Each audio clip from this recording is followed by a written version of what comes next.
In the early 1930s, Britain stood unprepared as dark clouds gathered over Europe. While politicians spoke of peace, a new kind of war was quietly taking shape in the skies. And from a small workshop in Southampton, one engineer, Reginald Joseph Mitchell, saw what was coming, so he began building the machine that would change everything: the Spitfire. The Spitfire was Britain's premier fighter aircraft during the Second World War. It played one of the most decisive single roles in preventing Britain's defeat, a role that indirectly made Allied victory possible later. The Spitfire saved Britain in 1940. During the Battle of Britain, the Luftwaffe tried to destroy the Royal Air Force to prepare for a German invasion. The Spitfire and the Hawker Hurricane were Britain's main fighters. The Hurricane shot down more enemy bombers, but the Spitfire was superior against the German fighters, the deadly Bf-109s. Its speed, maneuverability, and climb rate made it the RAF's ultimate weapon for defending the island. Without the Spitfire's performance, Germany might have gained air superiority and invaded Britain, meaning there would be no launch base for D-Day or the later Allied liberation of Europe. Once Britain survived 1940, the United States could later join the war and use Britain as a base to attack Nazi-held Europe. By the time of D-Day in 1944, newer aircraft like the P-51 Mustang and the Typhoon had taken over many frontline roles. The Spitfire became the symbol of Britain's survival, courage, and ingenuity. In this story, we will uncover everything about this legendary machine: its creation, its genius, its flaws, and the courage of the men who flew it. But at the heart of it all lies one man, Reginald Joseph Mitchell, the dying engineer who refused to surrender to his illness or to the fear of what was coming. With cancer consuming him and time slipping away, he poured every last ounce of strength, brilliance, and faith into a machine that would outlive him. A machine that would save a nation. This is the story of a man who turned his final battle into Britain's salvation. The year is 1940. The map of Europe is stained black, conquered. The seemingly invincible German army stands poised across the Channel, gathering its armada of barges and men ready to invade Britain. The ultimate defense of the free world now rests entirely on a single, narrow stretch of water and the shoulders of a handful of exhausted young pilots. Every moment is a high-stakes gamble. They fly a complex, beautiful machine, the Supermarine Spitfire. It was a machine that, by all rational metrics, shouldn't have existed. A triumph of genius over bureaucracy, born from the unauthorized vision of an engineer obsessed with speed, not war. It was fragile in its complexity, difficult to manufacture quickly, and constantly faced an enemy with overwhelming numbers and superior battle experience. Yet in the terrifying, smoke-filled skies over England, this sleek, elegant aircraft became the only shield a desperate nation possessed. To truly comprehend the Spitfire, we must look beyond the summer skies of its glory to the quiet desperation of the years that forged it. The story begins not with a general's order, but with the isolated, singular focus of an engineering savant named Reginald Joseph Mitchell. He worked in the relative quiet of the Supermarine Aviation Works near Southampton in a decade, the 1930s, defined by a profound, willful ignorance of the global storm gathering on the horizon. While official Britain hoped for peace, Mitchell, driven by a powerful, almost unauthorized foresight, was already designing a machine for war. Mitchell was fundamentally a man obsessed with unadulterated speed. His professional triumphs had been forged in the high-octane world of competitive racing, specifically the Schneider Trophy seaplane contests. These races were not simply about winning. They were an international zero-sum pursuit of aerodynamic perfection. His designs, the S4, S5, and S6, were masterpieces of minimal drag and controlled power, machines built to break records and define the very limits of velocity. The Spitfire's true genesis is here. It is the direct, brutal inheritance of racing principles weaponized for national survival. It wasn't born of bureaucracy. It was born of a pure genius quest for velocity. The Air Ministry, finally waking to the terrifying scale of German rearmament in the mid-30s, issued Specification F730 for a new fighter. Mitchell's initial response, the Type 224, was a clumsy, fixed undercarriage failure, a machine compromised by committee demands and outdated thinking. This failure sparked a deep crisis of conscience within Mitchell. He was a designer who knew that half measures would lead to absolute defeat. The stakes were too high to be polite. He made a revolutionary decision. He would ignore the Air Ministry's restricting brief. He would build the fastest, most effective interceptor possible, regardless of the financial or bureaucratic complexity.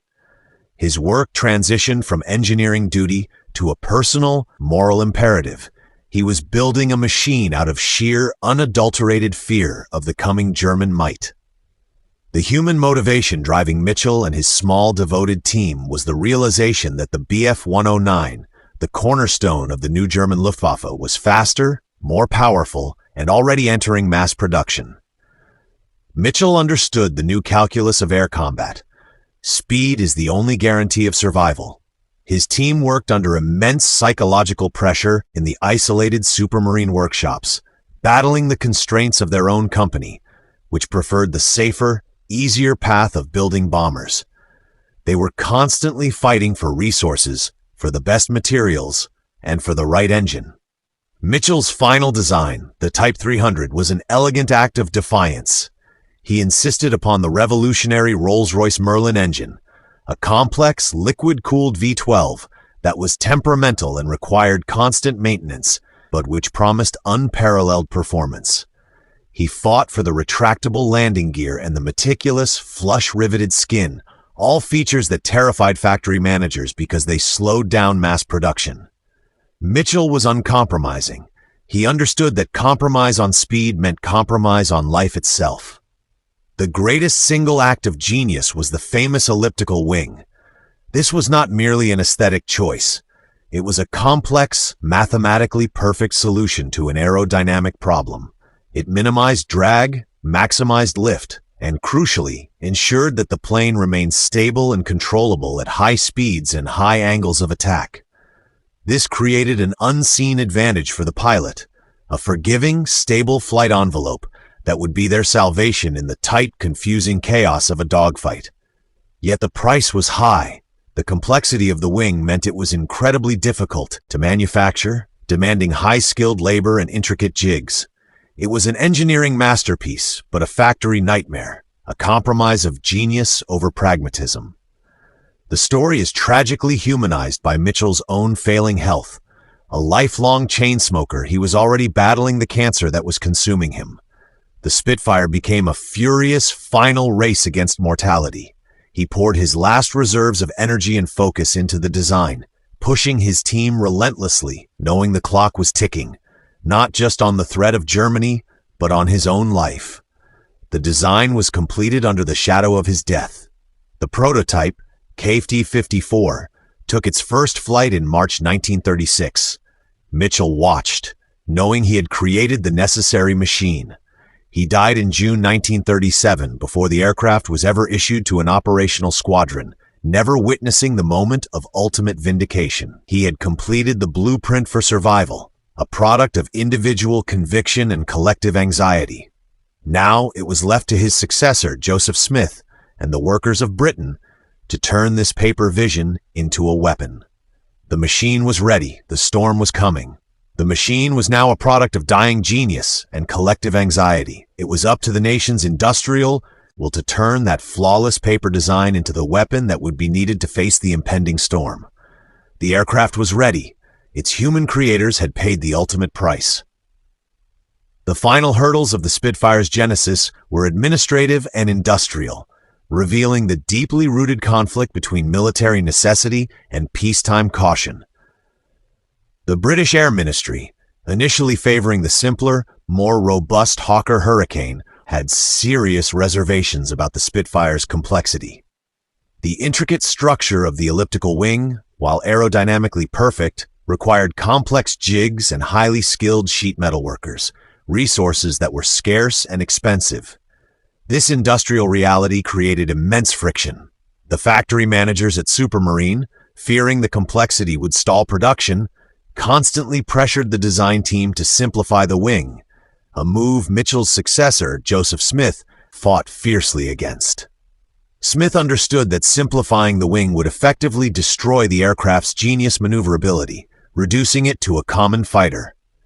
This was a profound act of courage and engineering faith, maintaining perfection in the face of logistical panic. The hidden political and industrial battle to keep the Spitfire complex was almost as intense as the air battle that would follow. The decision was ultimately ratified by the sheer pressure of intelligence reports detailing the speed and production numbers of the German Bf-109. When the British government finally initiated the Shadow Factory scheme, an unprecedented industrial mobilization that moved Spitfire production to factories like Castle Bromwich, it was a frantic 11th-hour admission that the complex machine was indispensable. The establishment of these new sprawling factories revealed another facet of the Spitfire's unauthorized burden: its cost. It was a significantly more expensive aircraft than the Hurricane, requiring longer build times and demanding higher quality control. Yet the commitment to its manufacture was sustained by a clear-eyed vision. The Spitfire represented the pinnacle of aerodynamic capability, offering a margin of speed and turn performance that might save the pilot's life. The nation was willing to pay a premium for that fraction of a second advantage. The machine was, therefore, an investment in ultimate survival, purchased at immense industrial and financial risk. By the time the initial squadrons began receiving the earliest production models in mid-1938, the pilots approached the fighter with a mixture of awe and trepidation. They had heard the whispers of its speed, the stories of its engineering perfection, but they also knew of its complexity. The transition from the slow, stable biplanes they were trained on to the violent, high-velocity Spitfire was a physical shock. This machine, built on the edge of the world's most terrifying conflict, demanded a level of skill and physical commitment the RAF had never required before. It was a fighter born of fear, refined by genius, and prepared for a destiny that would determine the course of world history. The Spitfire's design is not merely a blueprint for a machine. It is a profound study in emotional compromise. Every line, every riveted panel speaks to the constant, tense conflict between the need for aerodynamic perfection and the brutal demands of mass production during a looming war. When a pilot first approached the aircraft on a cold, early morning airfield, they saw something unique, a machine that looked less like a rigid weapon and more like a fluid, airborne predator. This organic appearance was defined by the legendary elliptical wing. This shape was Reginald Mitchell's most brilliant, yet most frustrating act of genius. Aerodynamically, it was perfect. It offered the lowest possible drag for the required lift, providing the Spitfire with its unmatched stability and maneuverability at high speed. This created a crucial unseen advantage, a forgiving, progressive stall characteristic that meant a pilot could push the aircraft to the absolute edge of its flight envelope in the chaos of a dogfight without losing control. This perfect mathematical form was, however, a production nightmare. The complex curvature required intricate tooling, multiple jigs, and highly skilled craftsmen, the very things Britain did not have time or resources for as the war approached. The engineers felt this insane conflict daily, knowing the purity of the design was slowing down the urgent flow of fighters to the front. The wing was a masterpiece, but a logistical curse. The true soul of the Spitfire was its engine, the Rolls-Royce Merlin. This liquid-cooled V-12 was a towering achievement of power, delivering over 1,000 horsepower in the early models. Its signature sound, that high-pitched, resonant roar, was the auditory signature of Britain's defiance. But the Merlin was a beautiful, powerful, and deeply temperamental mistress. It demanded meticulous, constant care from the ground crews. Crucially, it carried a terrifying inherent flaw. Its carburetor was prone to fuel starvation during any negative G maneuver, such as a sharp, inverted dive. This meant that while the German Messerschmitt Bf-109 could push its nose down and accelerate away, a Spitfire pilot doing the same risked their powerful engine cutting out completely, a potential death sentence in the middle of a fight. This hidden mechanical vulnerability was a constant source of anxiety for every pilot. forcing them to fly in a very specific, often restricted way. The cockpit itself was not a place of comfort, but a highly pressurized, cramped capsule of isolation. The pilot sat low with the long, powerful nose obscuring the view during taxiing, a small, frustrating detail that mechanics often joked about. Yet once airborne, the controls were universally praised. They were light, precise, and immediate. Veteran pilots often noted that the machine responded not to a pull of the stick, but to a mere thought or intention. This near-intuitive connection between the human will and the mechanical response was the Spitfire's greatest battlefield asset. In the split-second decisions of a dogfight, the Spitfire pilot could react a fraction of a second faster than their counterpart. That fraction was the difference between life and death. The armament was the final component of this calculated design. 8 .303 Browning machine guns, 4 in each wing. The doctrine was simple: a high volume of fire from a dispersed spread of guns to create a dense, lethal cone. But the armament systems also required their own set of unseen heroes. The armorers, a small, forgotten group of men, worked under immense pressure to set the convergence of these 8 guns perfectly. Their late-night, meticulous calibration determined precisely where the bullets would meet at a preset range of, say, 250 yards. Their quiet, precise work on the ground directly dictated the lethal effectiveness of the pilot in the air. A poorly aligned gun meant wasted ammunition and a lost opportunity for a kill. Their dedication was a crucial, hidden layer of the fighter's power. As the production line strained to meet the desperate quota, the Spitfire transcended its function as mere hardware. It became an overwhelming emotional asset for the entire nation. Donation campaigns were launched across the Commonwealth. People from every corner of the empire bought shares in the war effort, and the names of towns, companies, and individuals were stenciled onto the fuselage of specific aircraft.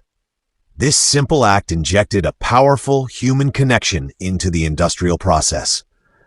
The aircraft was no longer a number or a piece of ordnance. It was ours. It carried the collective hope of millions. The engineer's genius, the mechanic's tireless care, and the factory workers' relentless dedication, often working through the constant threat of air raids, all coalesced into this one fragile yet decisive machine.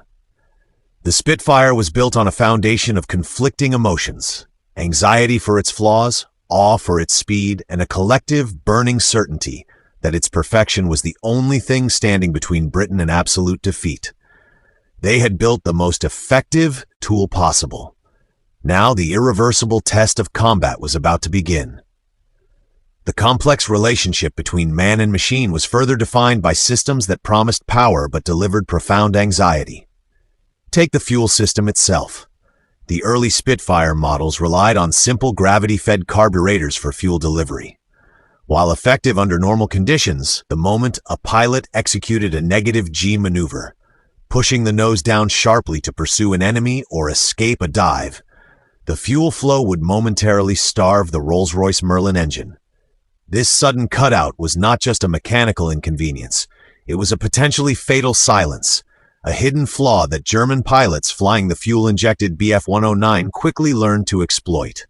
They could dive away cleanly while the Spitfire pilot had to consciously manage the throttle and the stick, performing an unauthorized maneuver known as the bunt, a slight positive G motion to keep the engine alive. This flaw meant that the pilot's superior airframe was constantly being held back by a fundamental mechanical limitation, turning every tactical decision into a high-stakes compromise between genius engineering and basic fuel science. The cramped isolation of the cockpit also spoke volumes about the design philosophy. The pilot sat in a confined space where all controls were within immediate reach, promoting seamless, instinctive command of the machine. But the canopy, while offering decent visibility, was a manual, heavy sliding unit. In the frantic confusion of a dogfight, bailing out was not a clean option. It required real, physical strength to slide the canopy back against the slipstream, adding a layer of terror to an already desperate situation. The engineers prioritized speed and aerodynamics over the pilot's safety system, a ruthless trade-off necessitated by the sheer urgency of the looming threat.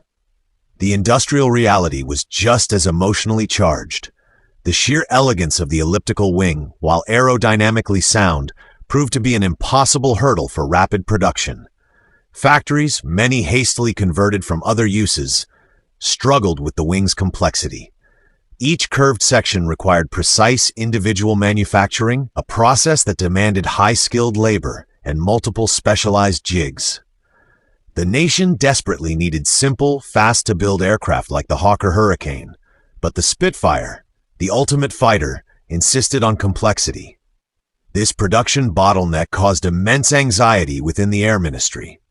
The workers, many of them women new to the factory floor, toiled under the constant threat of air raids, fully aware that every rivet they meticulously placed was directly delaying the arrival of the machine that was meant to protect them.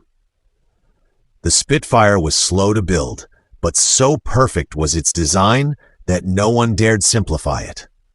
Furthermore, the hydraulic system that operated the flaps and the retractable undercarriage, a key element of the Spitfire's performance, was operated by a manually pumped hand lever in the cockpit.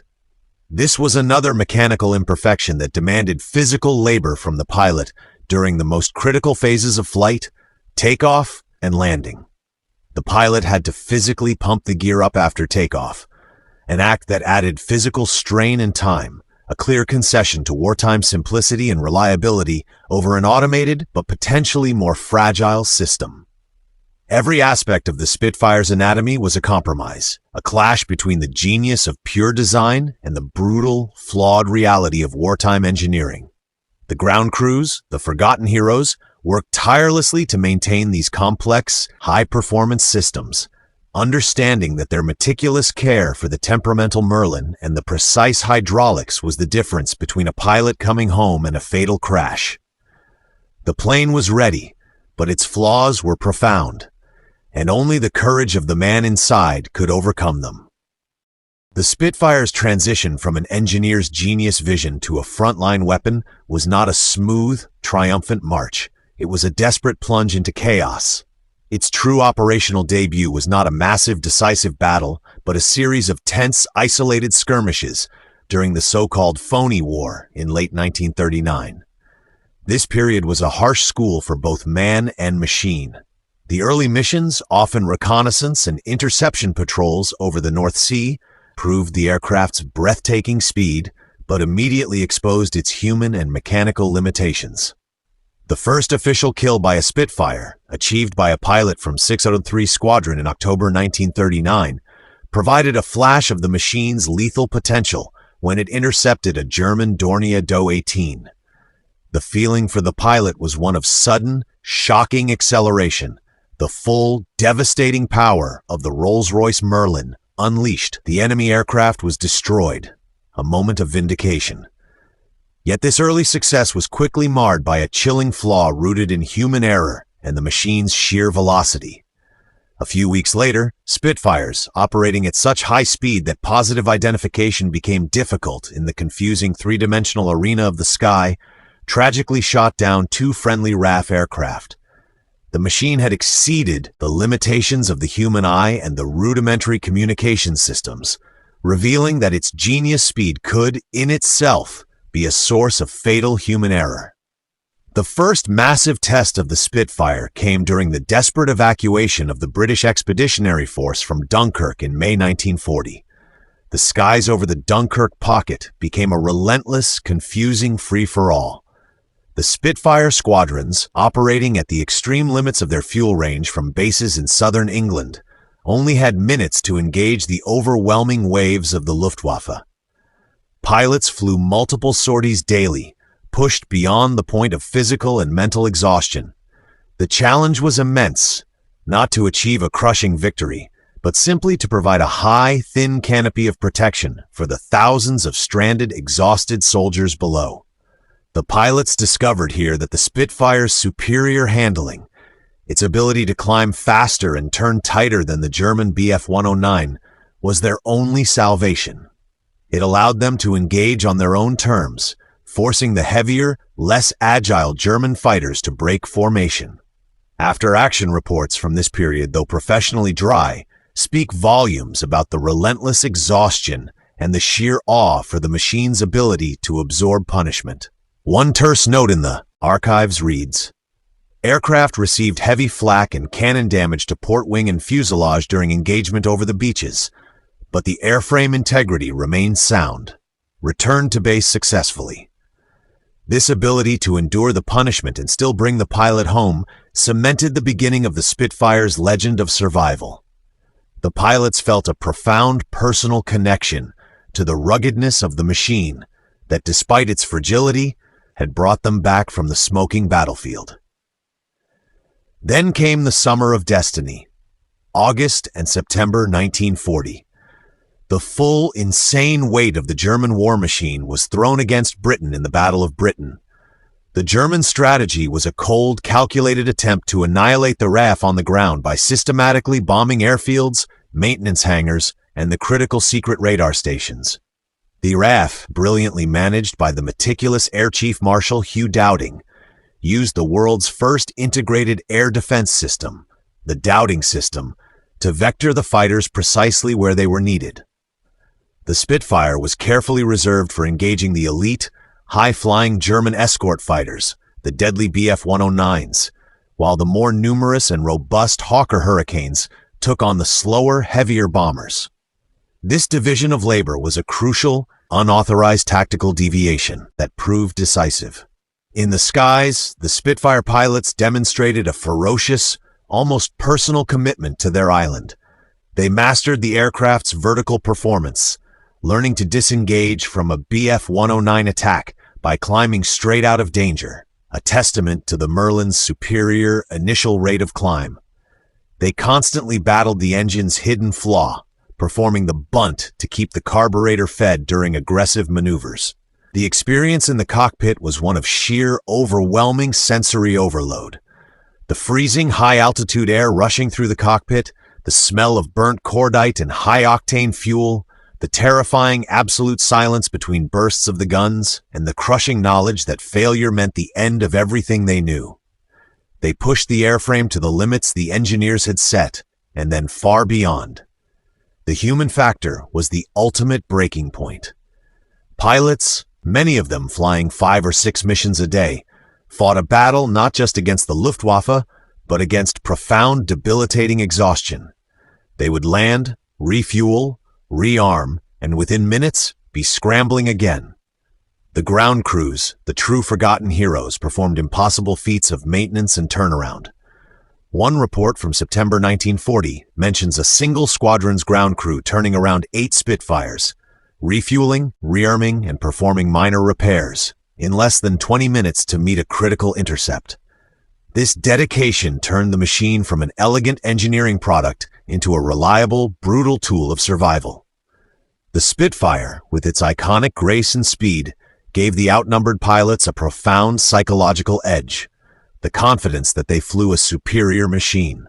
This faith in the genius of their aircraft was the unquantifiable element that allowed the few to defeat the superior numbers of the enemy. The machine was their sanctuary, their weapon, and the final, ultimate tool of national defiance. The immense pressure of the Battle of Britain forced every pilot to quickly develop an operational understanding of the Spitfire's true mechanical personality, a personality defined by both its genius and its subtle, terrifying flaws. The initial deployment revealed that while the high velocity of the aircraft was its saving grace, it also introduced a continuous problem of target management. Pilots, trained on slower biplanes, were now closing on enemy aircraft at speeds that made split-second identification and aiming an impossible feat without intense concentration. The slightest delay in pulling the trigger meant overshooting the target entirely. The aerial combat was no longer a slow dance, series of violent, lightning-fast passes that demanded extreme precision. The pilots quickly learned to exploit the Spitfire's unauthorized maneuver, the high G-turn. While the Bf-109 favored speed and vertical maneuvers, the Spitfire's elliptical wing allowed it to sustain a tighter turn radius for a longer duration. This allowed the pilots, often flying against numerically superior enemy formations, to pull a turn so tight and so fast that it often forced the German escorts to overshoot. This simple act of superior turning radius was the key to survival, yet it put an insane amount of physical stress on the pilot, resulting in temporary grayouts or blackouts, moments where the man inside the machine literally sacrificed his consciousness for a tactical edge. The human-centered nature of the defense was acutely visible in the cockpit's isolation. After a 30-minute engagement, a pilot would return, physically drained, with the metallic scent of cordite clinging to his clothing and the high-pitched whine of the Rolls-Royce Merlin ringing in his ears.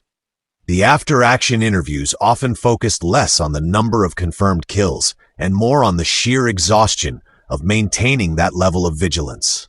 Official reports captured the factual outcome, but they failed to capture the sheer, draining stress felt by men flying 4 or 5 sorties a day, knowing that their failure meant immediate invasion. One RAF Fighter Command report from September 1940 included a single raw notation from a squadron leader. Pilots are operating on nerve, not sleep, but the machine holds. This brief note is a testament to the machine's reliability under extreme duress. Furthermore, the ground crews became the forgotten foundation of the battle. The complex nature of the Spitfire, its temperamental Merlin engine, its hydraulics, and the intricate gun synchronization meant maintenance was constant and difficult. Yet, operating often from forward airfields that were under continuous enemy bombardment, these mechanics achieved logistical miracles. There are detailed, almost unbelievable accounts of ground teams, under the intense pressure of a looming German wave, patching bullet holes, rapidly replacing damaged panels, and refueling the aircraft in mere minutes. This required not only technical skill but profound courage, working openly while enemy bombers circled. They understood that every second saved on the ground meant the pilot had one more chance in the air. Their loyalty to the pilots they served was the unspoken, hidden weapon that kept the machine functional. The final element of the field debut was the moral victory. The Spitfire, with its sleek, beautiful silhouette, became a profound symbol of defiance and hope across Britain and the entire Commonwealth. Its image was used on posters, in newsreels, and on countless donations appeals. This meant that every pilot climbing into the cockpit was carrying not just his own life, but the collective national spirit. This psychological factor, the absolute belief in their aircraft, gave the few a moral superiority that the battle-hardened, but ultimately morale-fatigued, Luftwaffe pilots simply could not match. The Spitfire, through its perfect design and the impossible courage of its crews, transformed a military defense into a national legend. The victory of 1940 was not an ending. It was merely a pause. The most profound crisis for the Spitfire came not from enemy numbers, but from the relentless, accelerating pace of industrial innovation. The machine that had saved Britain was rapidly approaching its mechanical breaking point. By late 1941 and early 1942, the Spitfire, in its Mark I and Mark II configurations, was being outclassed. German engineers had reacted to their defeat by rolling out highly potent upgraded fighters, the Bf-109F, and more terrifyingly, the rugged, powerful Focke-Wulf F-290. The core of the Spitfire's vulnerability lay in its Rolls-Royce Merlin engine's single-stage supercharger. This component worked superbly below 20,000 feet, where the Battle of Britain was primarily fought. But at higher altitudes, where the new German tactics demanded engagement, the single supercharger starved, and the engine's power dropped off drastically. The fighter that had been the envy of the world suddenly found itself heavy, slow, and struggling above the clouds. This created a ceiling of anxiety for the pilots. They could no longer pursue the German intruders with confidence. German pilots, particularly in the EPW-190, could now climb with impunity, dictate the terms of engagement, and often simply dive upon the struggling Spitfires from a position of absolute height and speed advantage. The wings of freedom were now confined to a lower, less decisive sphere of combat. This crisis, the realization that the machine was failing to keep pace, forced the ultimate turning point, a massive, unprecedented re-engineering effort driven by a collective, insane sense of urgency. The solution did not lie in redesigning the aircraft, but but in perfecting its heart. The engineering team at Rolls-Royce, often working in isolated secret hangars, focused entirely on addressing the high-altitude shortfall. The result was the two-stage, two-speed supercharger. This was arguably the single most important technical leap of the war for the British Air Force. It was a revolutionary addition, essentially two compressors connected by a complex system of hydraulic clutches and gears that systematically compressed the thin high-altitude air twice before forcing it into the Merlin cylinders. This transformed the engine into the Merlin 61 series, capable of maintaining power above 30,000 feet. The sheer complexity of this system meant its development was a high-risk, high-reward undertaking, conducted under unauthorized pressure from Air Ministry officials who understood that victory or defeat rested on its success. The new engine was quickly integrated into a slightly strengthened Spitfire airframe, creating the legendary Mark I tank variant, which entered service in mid-1942. Its debut was a shockwave. German air intelligence had not fully grasped the extent of the technical leap. Pilots flying the new FW-190s, confident in their former altitude dominance, suddenly encountered a Spitfire that could not only match their climb rate, but in some respects, surpass it. The psychological impact on the Luftwaffe was devastating. Their brief period of clear technological superiority was instantly, violently reversed by British ingenuity and relentless adaptation. The Mark I was not just faster, it was a total transformation. Coupled with the new engine was an urgent upgrade in lethality. The Mark I tank standardized a mixed armament of two 20mm Hispano cannon and two 50 caliber Browning machine guns. The earlier, lower-impact .303 caliber machine guns were finally relegated, replaced by weapons that possessed the brutal stopping power necessary to destroy the tougher, armored German aircraft. The machine became a sophisticated, high-altitude killer.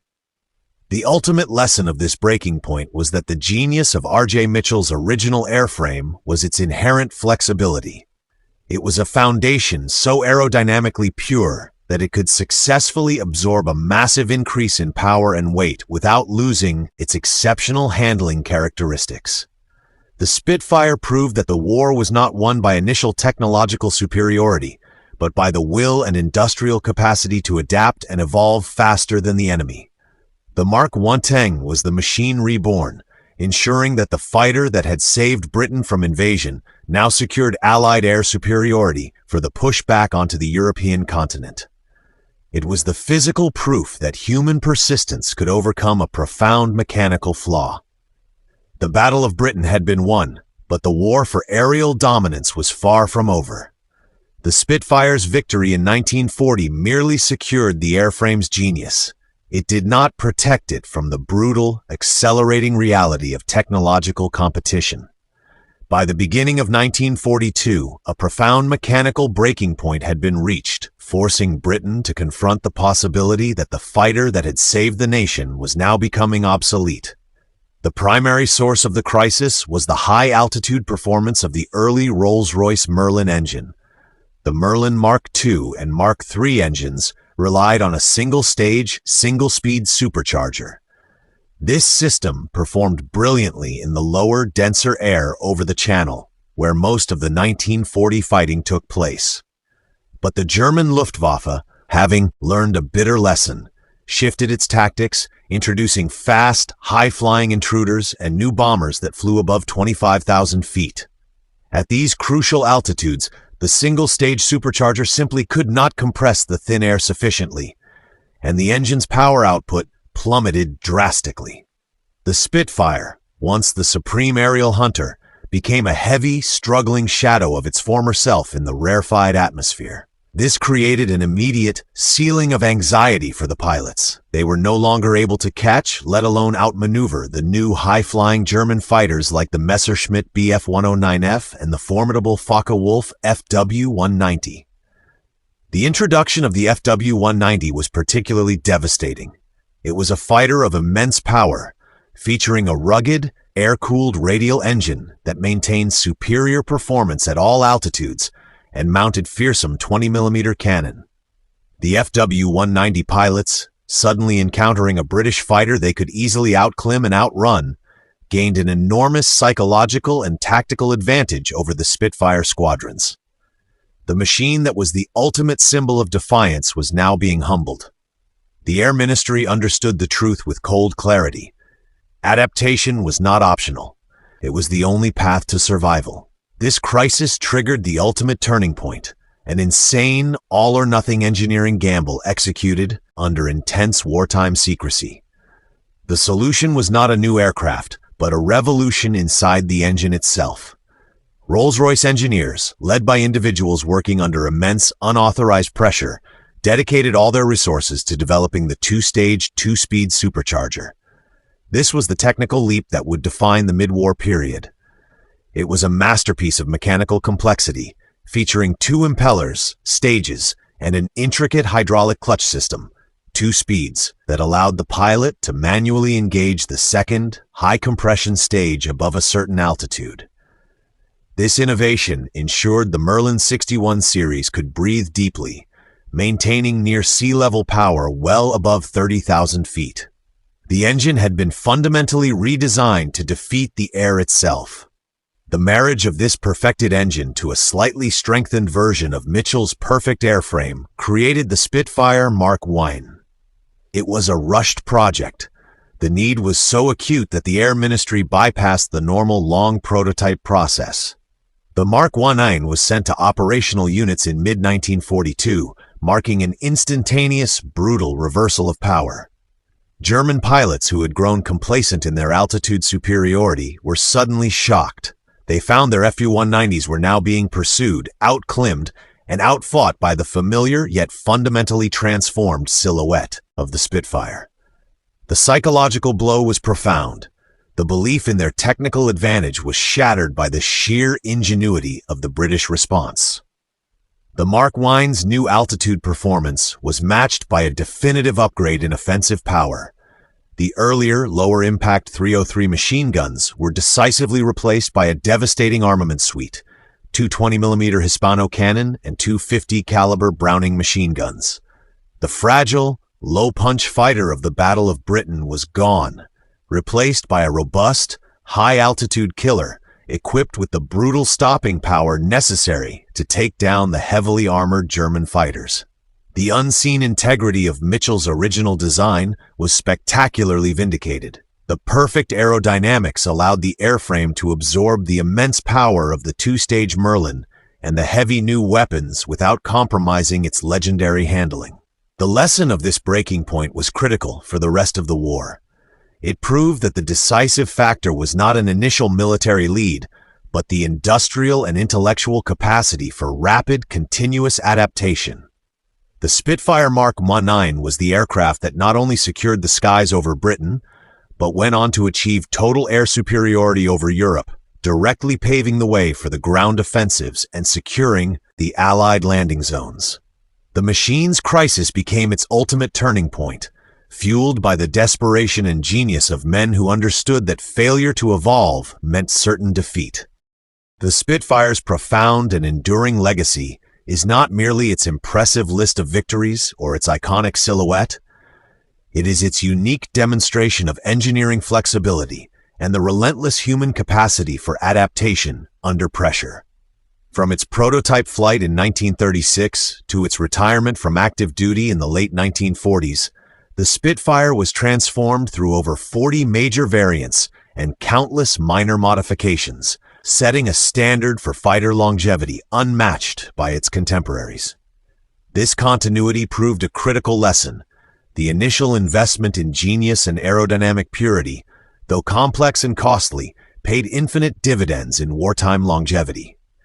The airframe, born from the unauthorized vision of R.J. Mitchell, was so fundamentally sound that it could accommodate 10 different marks of the Rolls-Royce Merlin engine and 2 marks of the successor, the massive Rolls-Royce Griffon V12.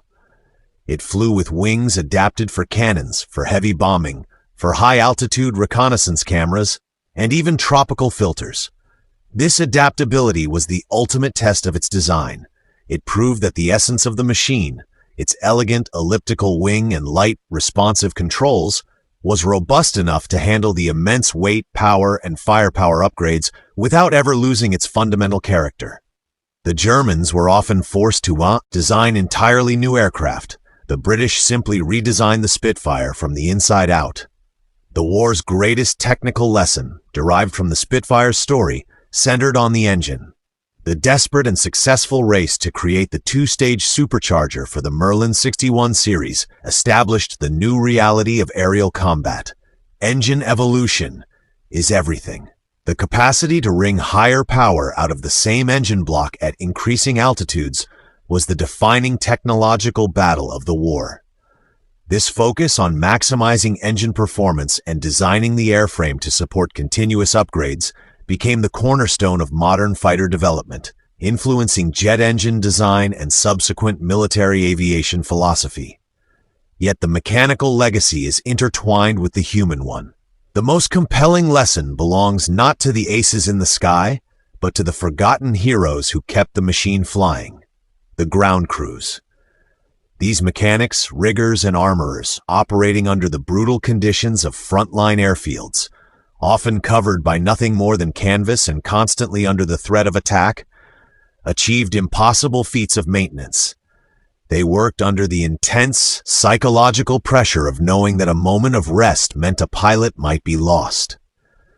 One of the most documented miracles of this human dedication occurred during the critical days of August 1940. Squadron records document ground crews replacing a damaged Merlin engine, a multi-hour, highly complex task involving the disconnection of hundreds of pipes, cables, and mounts in a staggering 90 minutes. This feat of logistical courage and technical prowess was not standard procedure. It was a desperate, unauthorized act of sheer will, driven by the desire to get a single, crucial fighter back into the battle. Their genius was logistical. Their motivation, simple loyalty to the young men who flew the machines they maintained. The final legacy of the Spitfire is its profound contribution to the concept of pilot confidence. The machine, through its precise controls and forgiving handling, generated an unbreakable faith in its crews. They knew that when pushed, the Spitfire would respond, giving them that critical fraction of a second advantage over a numerically superior enemy. This psychological edge, this ultimate trust between the man and the metallic shell, was the unquantifiable factor that allowed the few to overcome the odds. The Spitfire remains the purest symbol of Britain's national spirit, a testament to the fact that technical genius, when powered by relentless persistence and human courage, can indeed be the decisive force against tyranny. Survival of Britain was the Spitfire's immediate triumph, but its true and enduring legacy lies in the profound, often unseen lessons it instilled into military aviation and industrial philosophy. The Spitfire proved to be the quintessential example of engineering flexibility.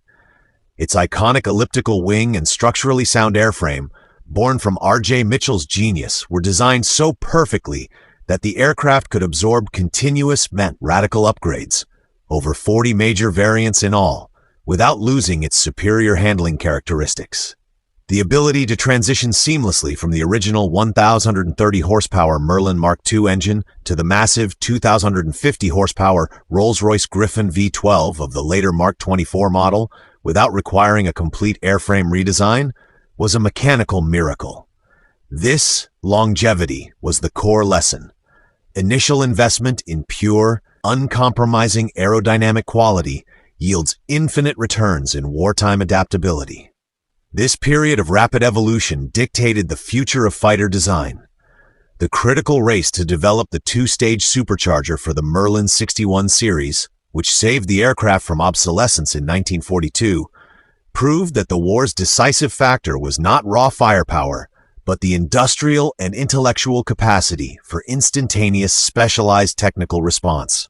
The lessons learned from managing the immense heat, vibration, and complexity of the high-output Merlin engines became the bedrock for post-war British jet engine development. The engineering teams, often working under unauthorized pressure to bypass bureaucratic delays, refined techniques in high-pressure oil cooling and supercharger integration that directly informed the design of early jet power plants like the Derwent and the Nene. The legacy extends directly to the psychological dimension of aerial combat. The Spitfire, with its light, hyper-responsive controls, set the gold standard for pilot confidence. Pilots consistently reported that the machine felt like an extension of their own will, turning instinctive thought into immediate maneuver. This trust was paramount. Facing overwhelming numbers, the pilot's belief in the genius of his machine, the certainty that it would not fail at the critical moment of a high-G turn or a high-speed dive, was the unquantifiable factor that allowed the few to consistently defeat mathematically superior forces. This psychological fusion of man and machine became a mandated requirement for every subsequent fighter generation. But the most compelling and frequently forgotten part of the legacy belongs to the ground crews. These unseen heroes, working under primitive conditions, often within range of German artillery, managed the immense, insane complexity of keeping the Spitfires airworthy. The aircraft's high maintenance requirements, due to its complexity and the temperamental nature of the Merlin, meant that the battle for air superiority was often won on the ground. A single piece of archival evidence, an RAF Fighter Command Logistics Report from 1944, details the operational impact of these men, the development of modular engine change systems and accelerated repair techniques. The famous account of the 90-minute engine replacement was not a singular lucky event. It was the product of a widespread, relentless dedication, fueled by the knowledge that their tireless labor was the true supply line of courage. Their commitment elevated the mission from a military task to a moral imperative. Finally, the Spitfire remains the purest expression of national spirit. It was not just a weapon, it was a symbol of defiance purchased by public donation. Its image, its sound, and its story became synonymous with the nation's refusal to submit. It is a monument to the quiet courage of an engineer who died before his work was done, the tenacity of the factory workers who built complexity under bomb threat, and the impossible bravery of the young men who flew it. The Spitfire's true lesson is that, even against the most formidable industrial machine, human ingenuity and moral conviction can secure freedom. The war has long passed. The roar of the Rolls-Royce Merlin is now a sound heard only in museums and at air shows. But the story of the Spitfire is not finished because its ultimate meaning transcends metal, speed, and victory. It is an enduring, universal human truth forged in the skies of a desperate summer. We must look past the statistics of shot-down enemy aircraft and the dazzling specifications of the two-stage supercharger. The true legacy of the Spitfire lies in the profound emotional lesson it offers. It teaches us that genius is often a necessary act of defiant nonconformity. Reginald Mitchell, fighting bureaucracy and his own failing health, drew the perfect elliptical wing, not because it was easy, but because it was right. His vision was an unauthorized gamble that proved that uncompromising quality is the most effective weapon against overwhelming industrial might. The final reflection rests on the duality of the machine. The Spitfire was fragile, complex to build, prone to the carburetor cutting out during a simple dive, and easily damaged by cannon fire. Yet it was this very fragility that fostered the deepest human resilience. The engineers, the armorers, and the pilots knew its weaknesses intimately, and because they knew them, they mastered them. The ground crews performed their impossible engine changes under fire because the cost of delay was measured in their friends' lives. This intimate knowledge of the machine's limits and the human will to overcome them is the most powerful story the Spitfire tells.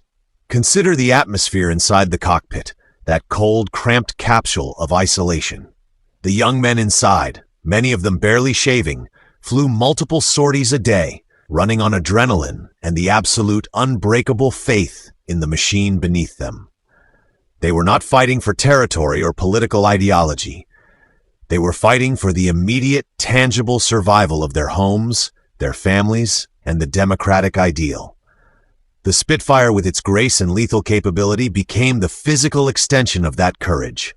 It gave the few the necessary confidence to face down what the entire world believed was the invincible tide of tyranny. Today, when we see a surviving aircraft, its polished metal skin reflecting the sun, its silhouette a work of genius. We are not simply looking at a relic. We are seeing a powerful, elegant monument to human persistence. It stands as a timeless reminder that when human ingenuity is focused by an absolute moral necessity, it can achieve the seemingly impossible. The Spitfire secured time, the crucial, vital interval that allowed the rest of the Allied world to mobilize, to industrialize, and eventually to prevail. The sound of that engine is the enduring sound of freedom. It is the voice of the engineer, the mechanic, and the pilot, all united in a singular, terrifying mission. They built it from fear, they flew it with courage, and in doing so, they saved the world. The wings have long since settled, but the fundamental lesson that in the face of absolute darkness, human spirit is the ultimate weapon is still soaring.